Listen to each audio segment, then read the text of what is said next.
ओम श्री गणेशाय नमः। ओम श्री सूर्याय नमः।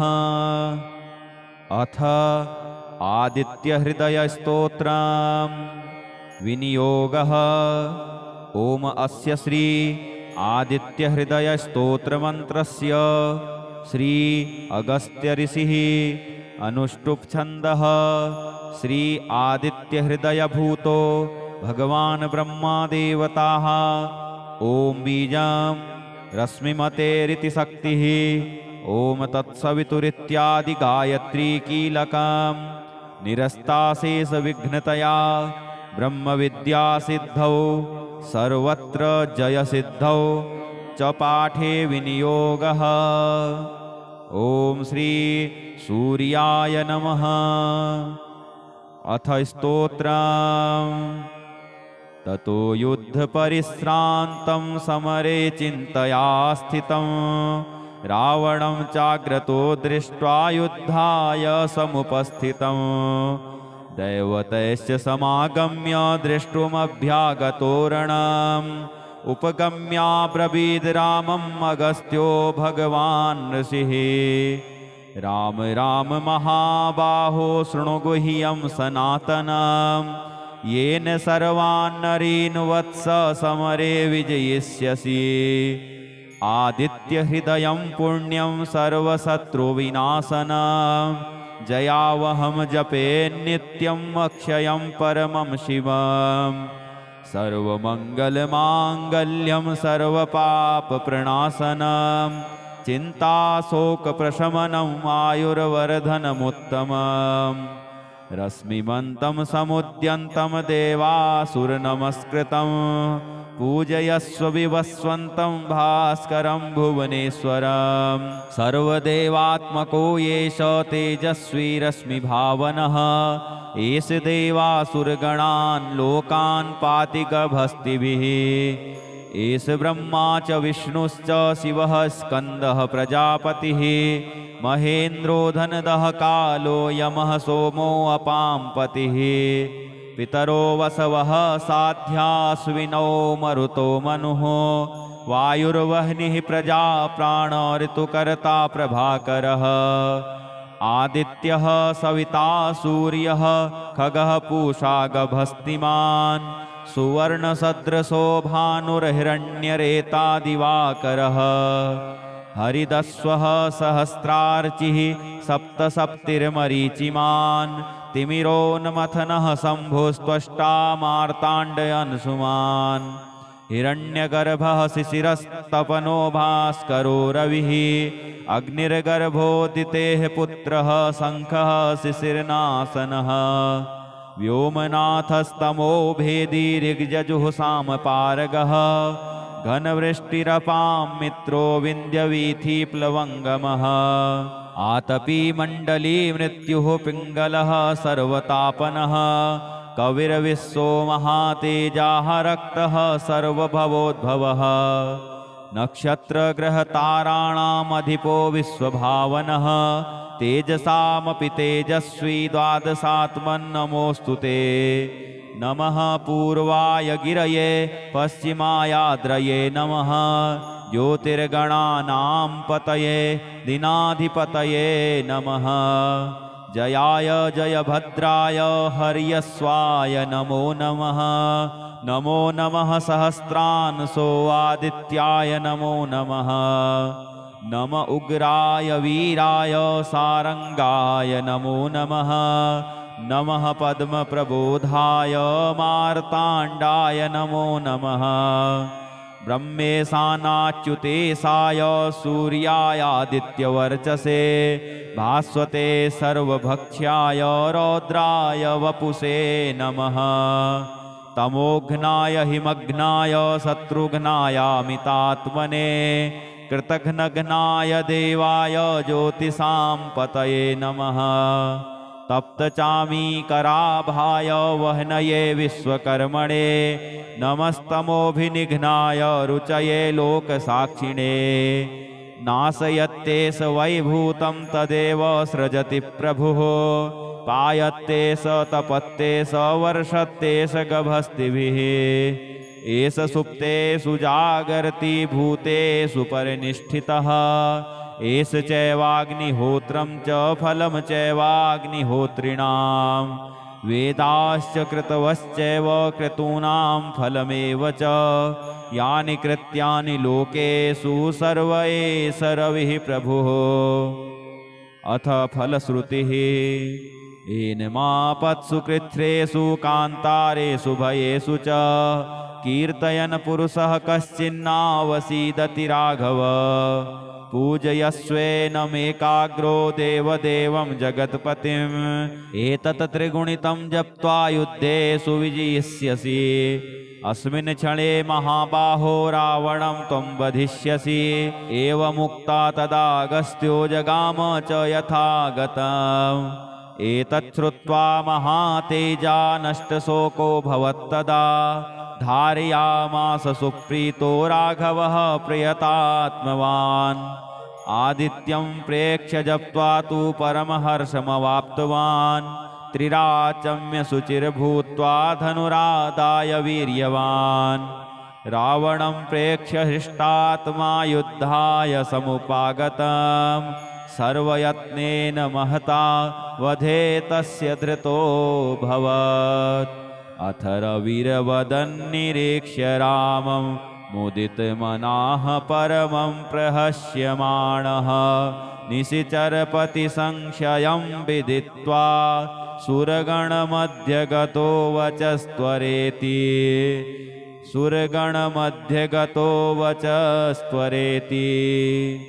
ॐ श्री आदित्याय नमः इति श्री आदित्यहृदयस्तोत्रम्। ॐ श्री महालक्ष्म्ये नमः। अथ कनकधारास्तोत्रम्।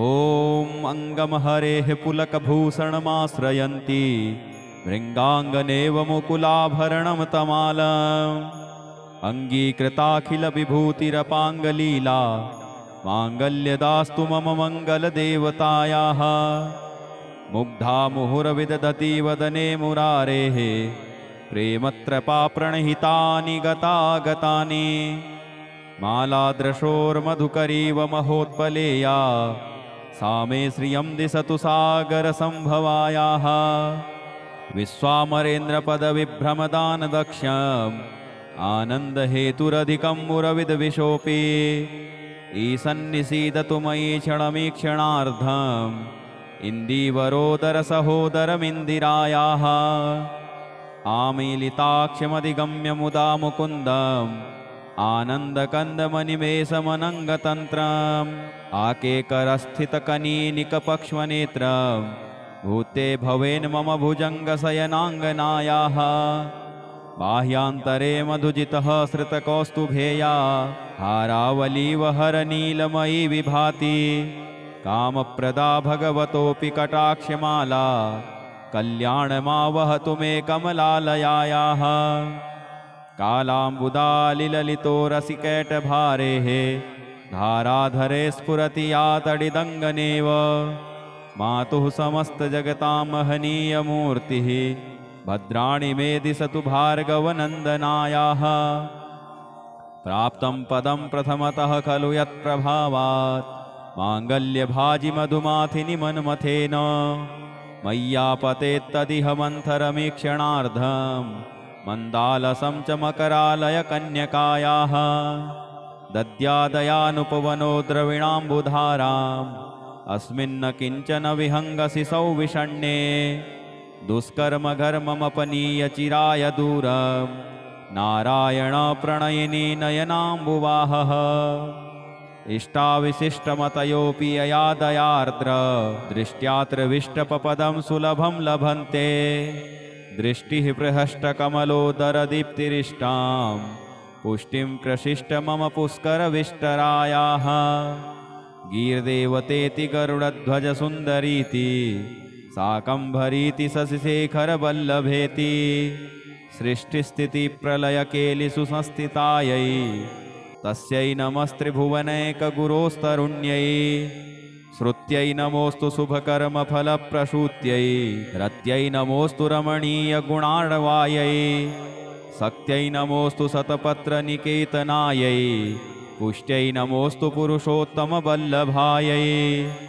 नमोऽस्तु नालीकनिभाननायै नमोऽस्तु दुग्धोदधिजन्मभूम्यै नमोऽस्तु सोमामृतसोदरायै नमोऽस्तु नारायणवल्लभायै सम्पत्कराणि सकलेन्द्रियनन्दनानि साम्राज्यदानविभवानि सरोरुहाक्षी त्वद्वन्दनानि दुरिताहरणोद्यतानि मामेव मातरनिशं कलयन्तु मान्ये यत्कटाक्षसमुपासनाविधिः सेवकस्य सकलार्थसम्पदः सन्तनोति वचनाङ्गमानसैः त्वामुरारिहृदयेश्वरीं भजे सरसिजनिलये सरोजहस्ते धवलतमान् सुखगन्धमाल्यशोभे भगवति हरिवल्लभे मनोज्ञे त्रिभुवनभूतिकरि प्रसीद मह्यम् दिगहस्तिभिः कनककुम्भमुखावसृष्ट स्वरवाहिनी विमलचारुजलत्प्लुताङ्गीं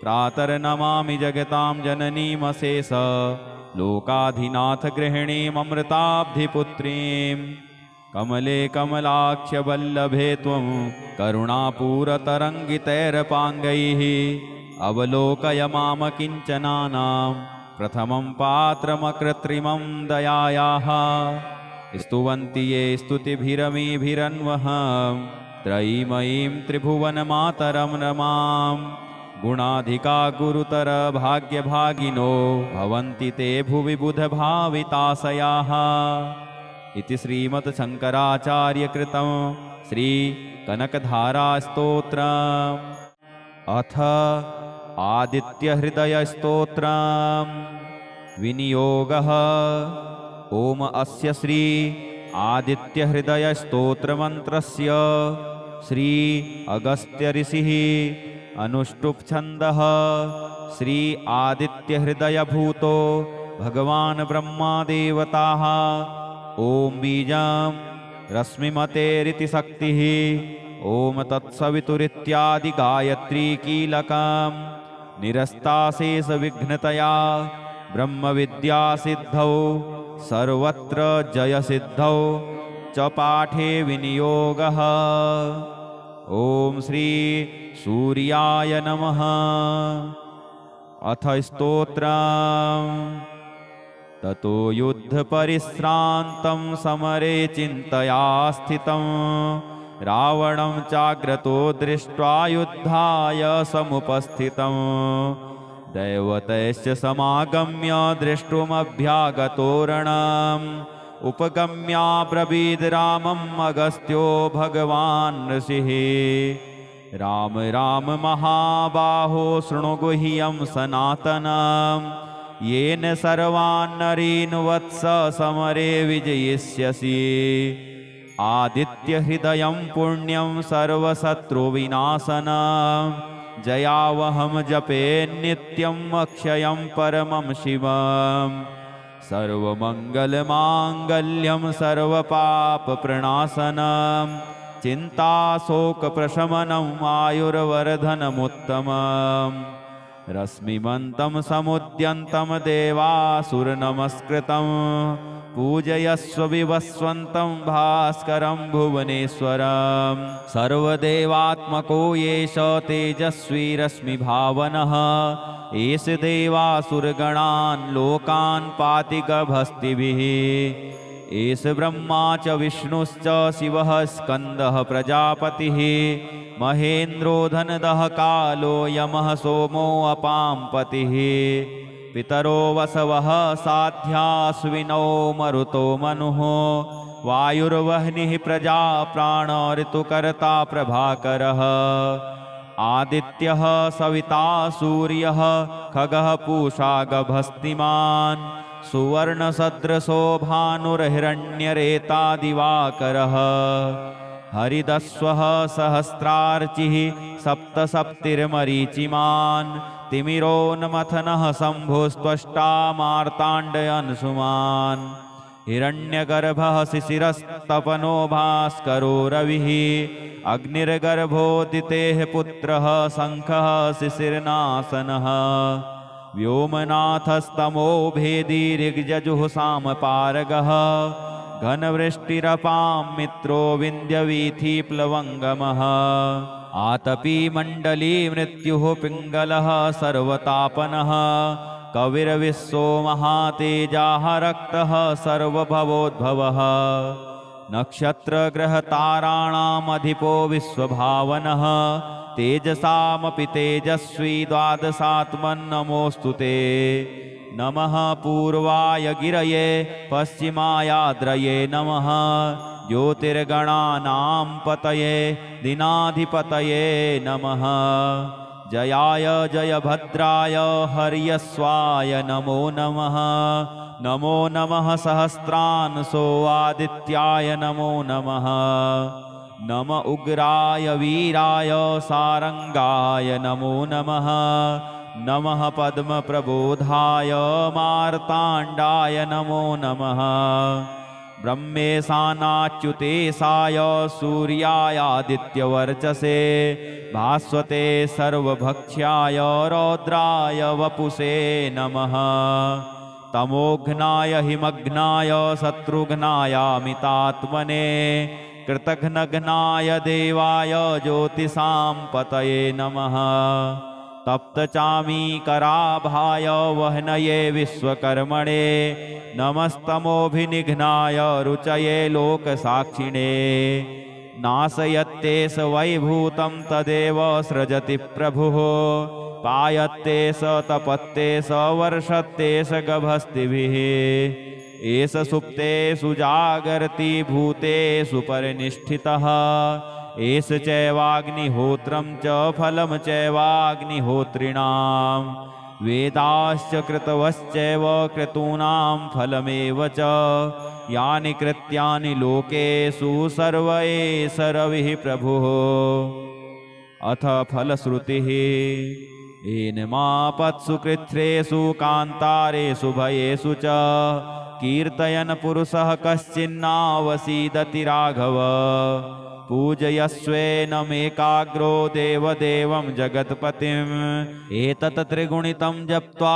युद्धेषु विजयिष्यसि अस्मिन् क्षणे महाबाहो रावणं त्वं वधिष्यसि एवमुक्ता तदा अगस्त्यो जगाम च यथागतम् एतत् श्रुत्वा महातेजा नष्टशोको भवत्तदा धारयामास सुप्रीतो राघवः प्रियतात्मवान् आदित्यं प्रेक्ष्य जप्त्वा तु परमहर्षमवाप्तवान् त्रिराचम्य शुचिर्भूत्वा धनुरादाय वीर्यवान् रावणं प्रेक्ष्य हृष्टात्मा युद्धाय समुपागतम् सर्वयत्नेन महता वधे तस्य धृतोऽभवत् अथ रविर्वदन्निरीक्ष्य रामं मुदितमनाः परमं प्रहस्यमाणः निशिचरपतिसंशयं विदित्वा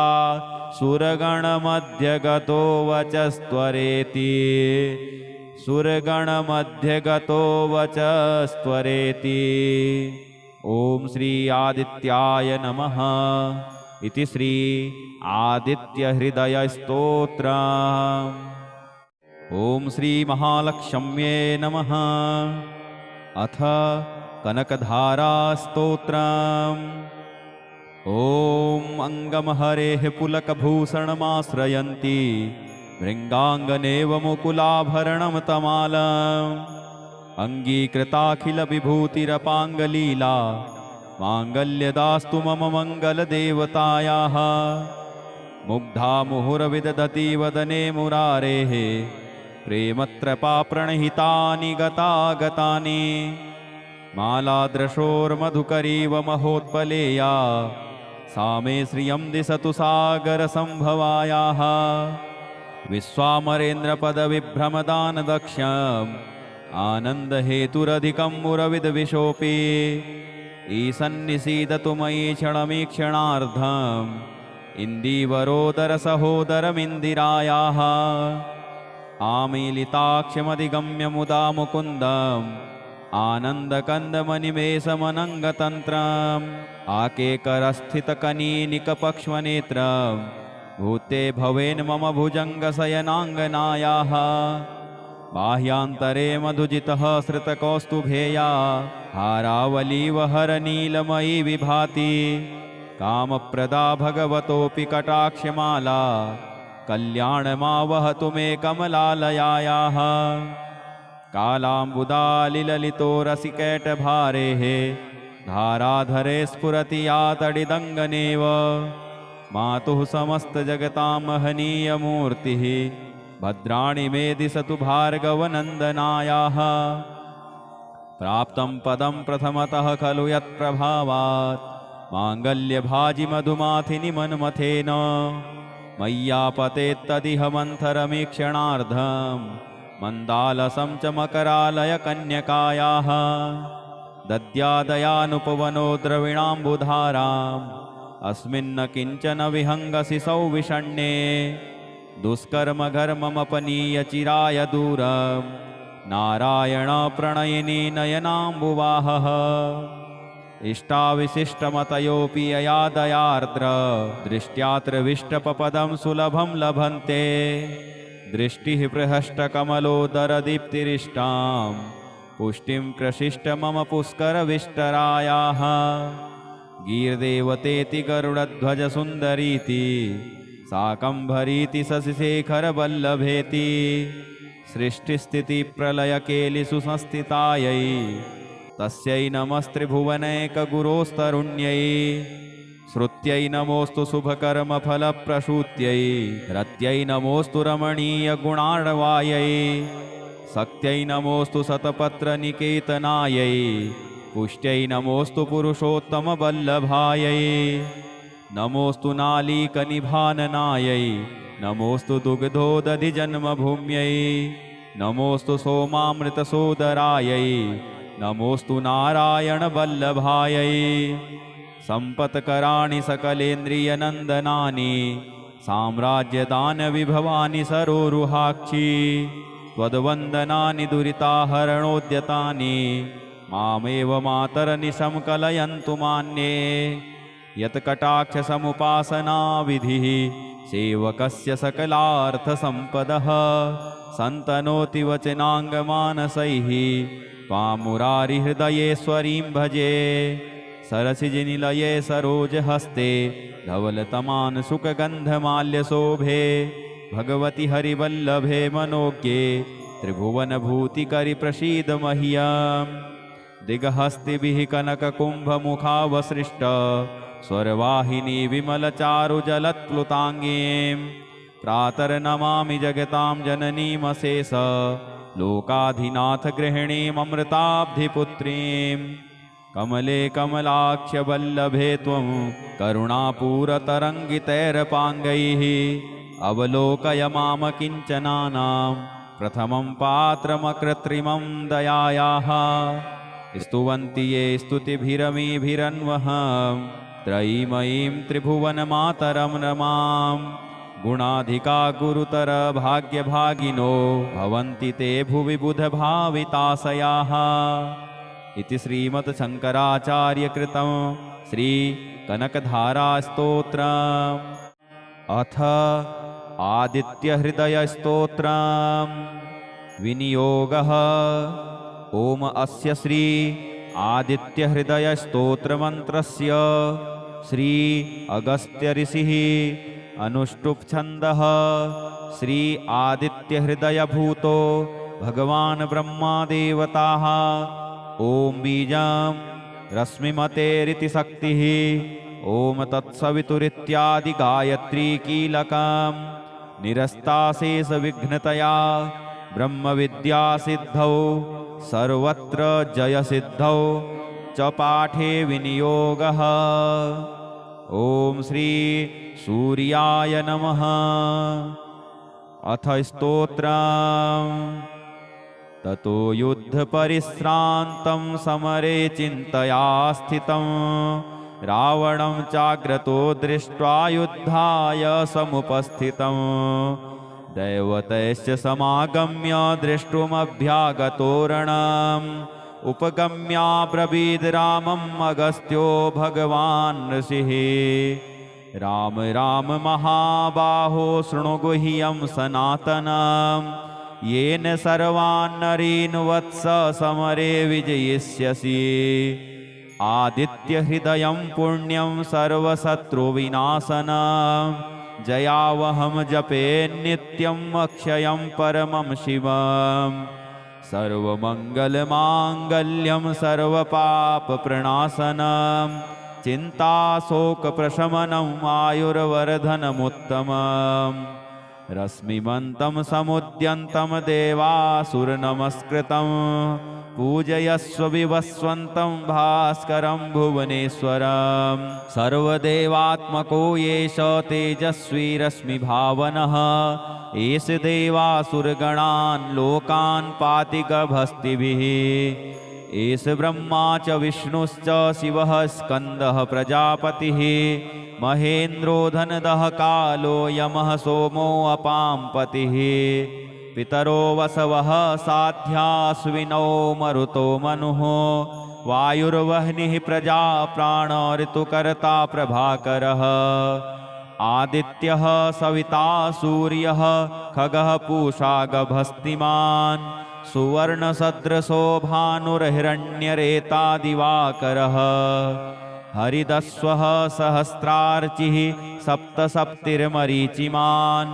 तिमिरोन्मथनः शम्भुस्त्वष्टा मार्ताण्डयंशुमान् हिरण्यगर्भः शिशिरस्तपनो भास्करो रविः अग्निर्गर्भोदितेः पुत्रः शङ्खः शिशिरनाशनः व्योमनाथस्तमो भेदी ऋग्यजुः सामपारगः घनवृष्टिरपां मित्रो विन्ध्यवीथिप्लवङ्गमः आतपी मण्डली मृत्युः पिङ्गलः सर्वतापनः कविर्विश्वो महातेजाः रक्तः सर्वभवोद्भवः नक्षत्रग्रहताराणामधिपो विश्वभावनः तेजसामपि तेजस्वी द्वादशात्मन्नमोऽस्तु ते नमः पूर्वाय गिरये पश्चिमायाद्रये नमः ज्योतिर्गणानां पतये दीनाधिपतये नमः जयाय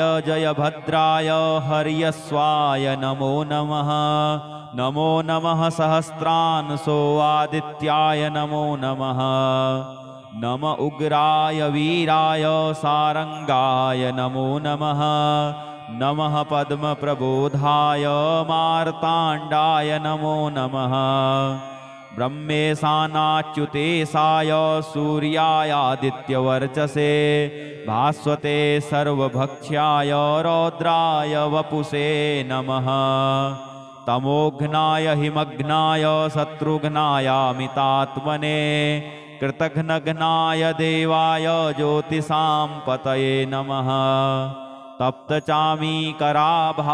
वह्नये विश्वकर्मणे नमस्तमोभिनिघ्नाय रुचये लोकसाक्षिणे नाशयत्ते स वैभूतं तदेव सृजति प्रभुः पायत्ते स तपत्ते स वर्षत्ते स गभस्तिभिः एष सुप्तेषु जागर्ति भूतेषु परिनिष्ठितः एष चैवाग्निहोत्रं च फलं चैवाग्निहोत्रिणां वेदाश्च कृतवश्चैव क्रतूनां फलमेव च यानि कृत्यानि लोकेषु सर्व एष रविः प्रभुः अथ फलश्रुतिः एनमापत्सु कृच्छ्रेषु कान्तारेषु भयेषु च कीर्तयन् पुरुषः कश्चिन्नावसीदति राघव पूजयस्वेनमेकाग्रो देवदेवं जगत्पतिम् एतत् त्रिगुणितं जप्त्वा युद्धेषु विजयिष्यसि अस्मिन् क्षणे महाबाहो रावणं त्वं वधिष्यसि एवमुक्ता तदागस्त्यो जगाम च यथागतम् एतत् श्रुत्वा महातेजा नष्टशोको भवत्तदा धारयामास सुप्रीतो राघवः प्रियतात्मवान् आदित्यं प्रेक्ष्य जप्त्वा तु परमहर्षमवाप्तवान् त्रिराचम्य शुचिर्भूत्वा धनुरादाय वीर्यवान् रावणं प्रेक्ष्य हृष्टात्मा युद्धाय समुपागतम् सर्वयत्नेन महता वधे तस्य धृतोऽभवत्। अथ रविर्वदन्निरीक्ष्य रामं मुदितमनाः परमं प्रहस्यमाणः निशिचरपतिसंशयं विदित्वा सुरगणमध्यगतो वचस्त्वरेति। सुरगणमध्यगतो वचस्त्वरेति। ॐ श्री आदित्याय नमः इति श्री आदित्यहृदयस्तोत्रम्। ॐ श्री महालक्ष्म्ये नमः। अथ कनकधारास्तोत्रम्। ॐ अङ्गमहरेः पुलकभूषणमाश्रयन्ती भृङ्गाङ्गनेव मुकुलाभरणं तमालम्। अङ्गीकृताखिलविभूतिरपाङ्गलीला माङ्गल्यदास्तु मम मङ्गलदेवतायाः। मुग्धा मुहुरविदधति वदने मुरारेः प्रेमत्रपाप्रणहितानि गतागतानि। मालादृशोर्मधुकरीव महोत्पलेया सा मे श्रियं दिशतु सागरसम्भवायाः।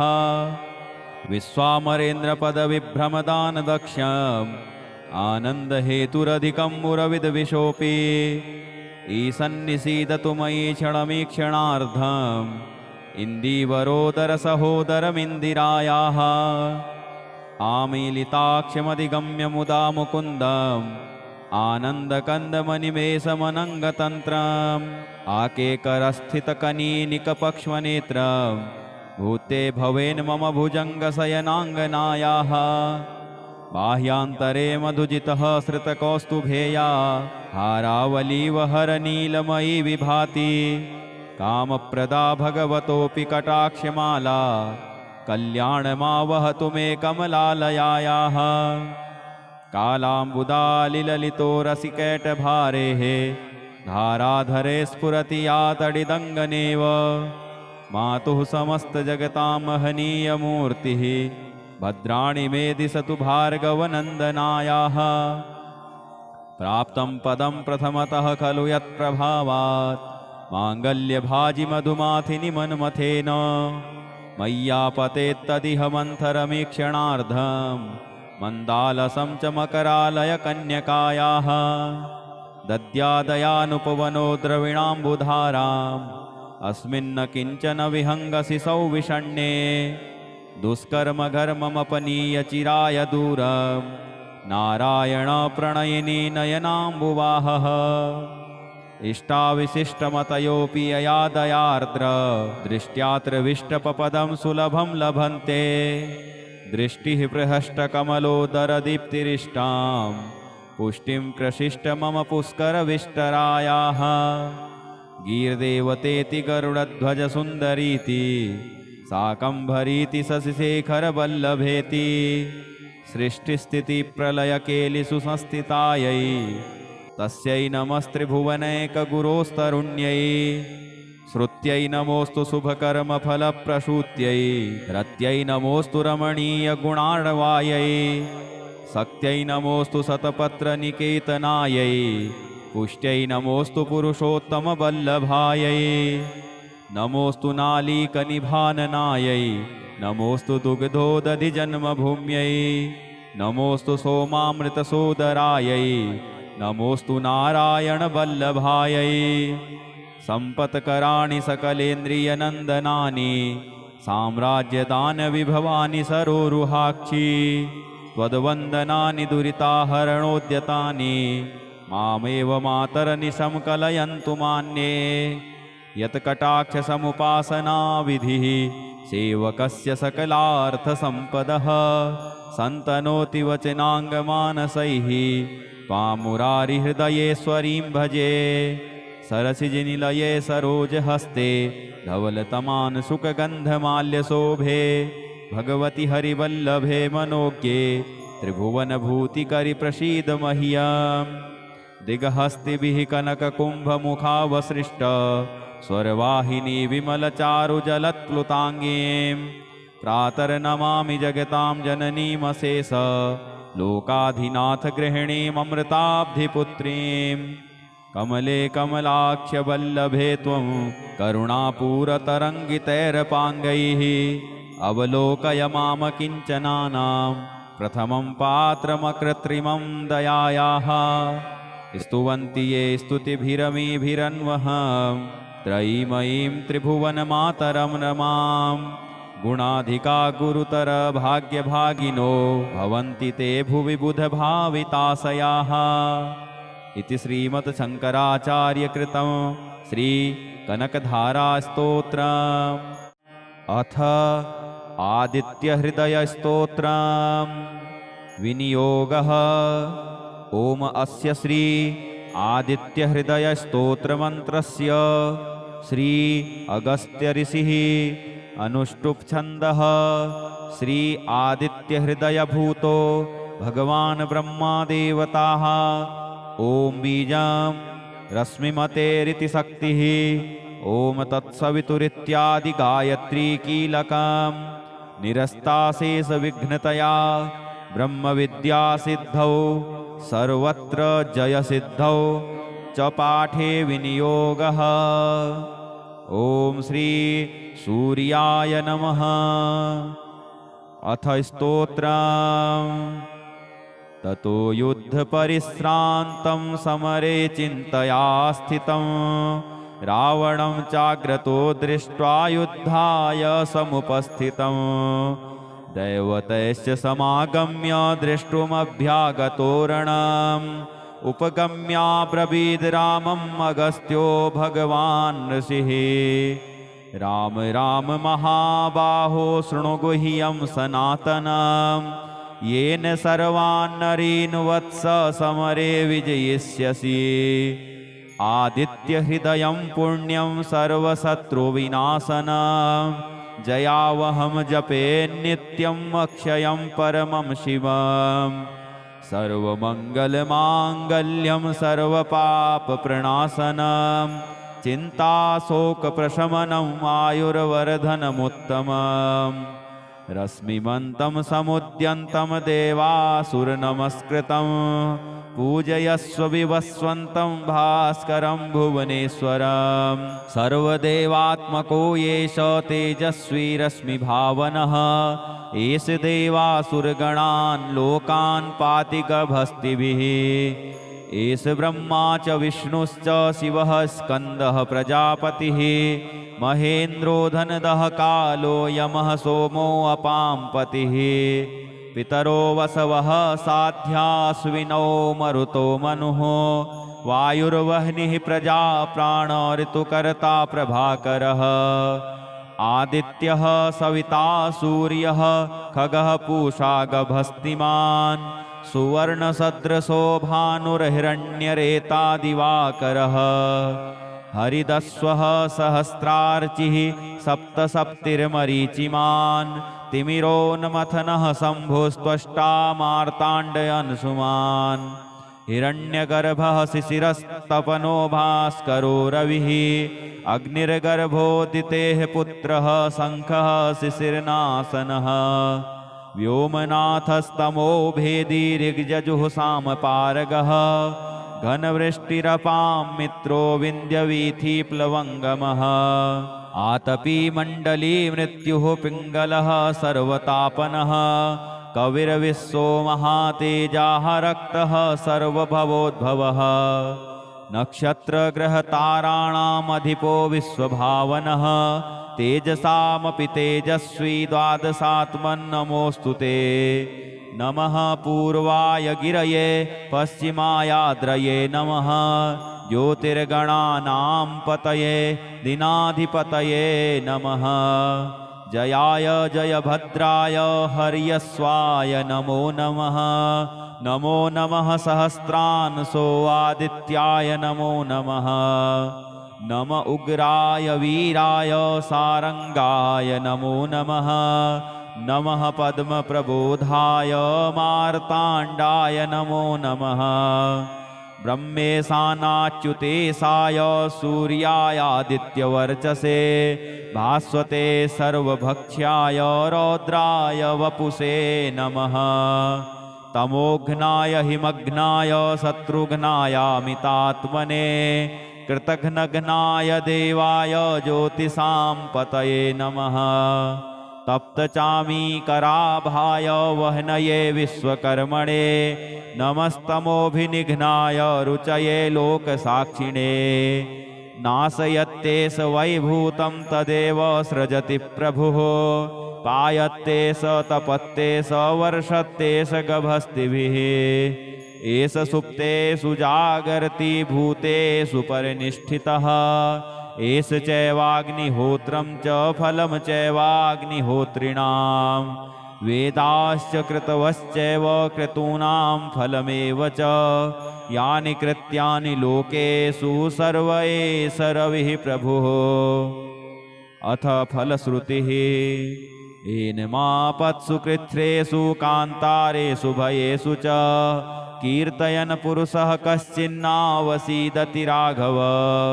पूजयस्वेनमेकाग्रो देवदेवं जगत्पतिम् एतत् त्रिगुणितं जप्त्वा युद्धेषु विजयिष्यसि। अस्मिन् क्षणे महाबाहो रावणं त्वं वधिष्यसि। एवमुक्ता तदा अगस्त्यो जगाम च यथागतम्। एतत् श्रुत्वा महातेजा नष्टशोको भवत्तदा धारयामास सुप्रीतो राघवः प्रियतात्मवान्। आदित्यं प्रेक्ष्य जप्त्वा तु परमहर्षमवाप्तवान्। त्रिराचम्य शुचिर्भूत्वा धनुरादाय वीर्यवान्। रावणं प्रेक्ष्य हृष्टात्मा युद्धाय समुपागतम्। सर्वयत्नेन महता वधे तस्य धृतोऽभवत्। अथ रविर्वदन्निरीक्ष्य रामं मुदितमनाः परमं प्रहस्यमाणः। निशिचरपतिसंशयं विदित्वा सुरगणमध्यगतो वचस्त्वरेति। सुरगणमध्यगतो वचस्त्वरेति। ॐ श्री आदित्याय नमः इति श्री आदित्यहृदयस्तोत्रम्। ॐ श्री महालक्ष्म्ये नमः। अथ कनकधारास्तोत्रम्। ॐ अङ्गमहरेः पुलकभूषणमाश्रयन्ती भृङ्गाङ्गनेव मुकुलाभरणं तमालम्। अङ्गीकृताखिलविभूतिरपाङ्गलीला माङ्गल्यदास्तु मम मङ्गलदेवतायाः। मुग्धा मुहुरविदधति वदने मुरारेः प्रेमत्रपाप्रणहितानि गतागतानि। मालादृशोर्मधुकरीव महोत्पलेया सा मे श्रियं दिशतु सागरसम्भवायाः। विश्वामरेन्द्रपदविभ्रमदानदक्ष्यम् आनन्दहेतुरधिकं मुरविद्विषोऽपि। ईसन्निसीदतु मयि क्षणमीक्षणार्धम् इन्दीवरोदरसहोदरमिन्दिरायाः। आमीलिताक्षमधिगम्य मुदा मुकुन्दम् आनन्दकन्दमनिमेषमनङ्गतन्त्रम्। आकेकरस्थितकनीनिकपक्ष्मनेत्रम् भूते भवेन् मम भुजङ्गशयनाङ्गनायाः। बाह्यान्तरे मधुजितः श्रितकौस्तुभेया हारावलीवहरनीलमयी विभाति। कामप्रदा भगवतोऽपि कटाक्षमाला कल्याणमावहतु मे कमलालयायाः। कालाम्बुदालिललितो रसिकैटभारेः धाराधरे स्फुरति या तडिदङ्गनेव। मातुः समस्तजगतां महनीयमूर्तिः भद्राणि मे दिशतु भार्गवनन्दनायाः। प्राप्तं पदं प्रथमतः खलु यत्प्रभावात् माङ्गल्यभाजिमधुमाथिनि मन्मथेन। मय्यापतेत्तदिह मन्थरमीक्षणार्धम् मन्दालसं च मकरालयकन्यकायाः। दद्यादयानुपवनो द्रविणाम्बुधाराम् अस्मिन्न किञ्चन विहङ्गसि सौविषण्ये।